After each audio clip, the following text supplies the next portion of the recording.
പാലക്കാട് ധോണിയിൽ ജനവാസ മേഖലയിൽ പുലി.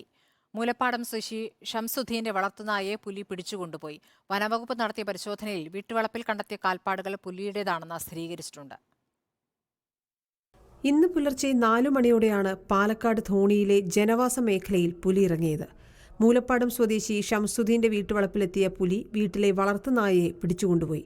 നായയുടെ അസാധാരണമായ കുര കേട്ട് പരിശോധിച്ചപ്പോഴാണ് വീട്ടുവളപ്പിൽ പുലിയെ കണ്ടതെന്ന് ഷംസുദ്ദീൻ പറഞ്ഞു. പുലർച്ചെ 4 മണിക്കാണ് ഈ നായി ഭയങ്കരമായിട്ട് കുറച്ച് സൗണ്ട് ഉണ്ടാക്കിയിട്ടുണ്ടായിരുന്നു. അപ്പോൾ അത് കഴിഞ്ഞപ്പോൾ ഞാൻ രാത്രി ആയതുകൊണ്ട് പുറത്തിറങ്ങിയില്ല. രാവിലെ നോക്കിയപ്പോൾ നായയെ കാണാനുമില്ല. പിന്നെ ഇങ്ങനെ നോക്കിയപ്പോൾ ആ സമയത്ത് തന്നെ ഇങ്ങനെ ഒരു പെടച്ചലിൻ്റെയൊക്കെ സൗണ്ട് കേട്ടായിരുന്നു. ഞാൻ രാവിലെ ഇവിടെ വന്ന് നോക്കിയപ്പോഴാണ് പുലിയുടെ കാൽപ്പാട് കാണാം.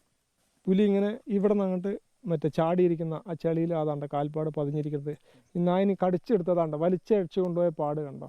പ്രദേശത്ത് മാനുകൾ ഇറങ്ങുന്നത് മൂലം പുലി എത്താനുള്ള സാധ്യത കൂടുതലാണെന്നാണ് പ്രദേശവാസികൾ പറയുന്നത്. നാട്ടുകാർ അറിയിച്ചതിനെ തുടർന്ന് വനം വകുപ്പിന്റെ RRT സംഘം സ്ഥലത്തെത്തി പരിശോധന നടത്തി. പരിശോധനയിൽ സ്ഥിരീകരിച്ചു. സാന്നിധ്യം സ്ഥിരീകരിച്ച സാഹചര്യത്തിൽ രാത്രികാല നിരീക്ഷണം ശക്തമാക്കി. പുലിയെ പിടികൂടാൻ വനം വകുപ്പ് തയ്യാറാവണമെന്നാണ് നാട്ടുകാരുടെ ആവശ്യം. റിപ്പോർട്ടർ, പാലക്കാട്.